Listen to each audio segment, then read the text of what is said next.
Satu dari 8 karyawan PT Palapa Timur korban KKB Papua berasal dari Ambon.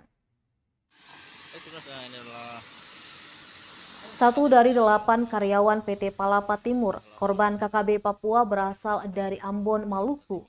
Dia adalah Renal Tegasye Tentua, berdomisili di Tawiri, Kecamatan Tuk, Ambon, Provinsi Maluku.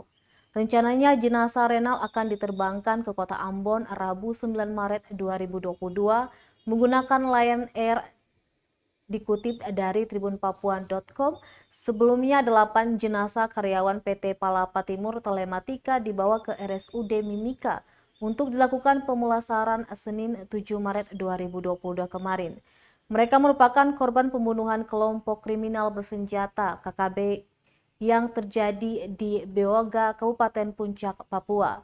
Seperti diberitakan, KKB Papua membantai 8 pekerja PT Palapa Timur Telematika saat melakukan perbaikan Tower Base Transceiver Station PTS 3 Telkomsel di distrik Beoga, Puncak, Papua. 8 orang korban tersebut terdiri dari 3 orang karyawan perusahaan, 4 orang karyawan dari kontraktor perusahaan, dan 1 orang masyarakat lokal atau pemandu.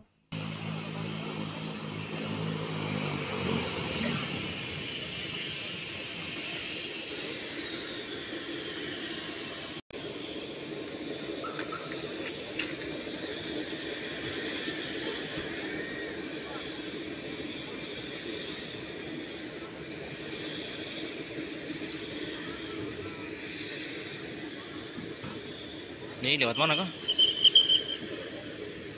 Terima kasih sudah nonton. Jangan lupa like, subscribe, dan share ya.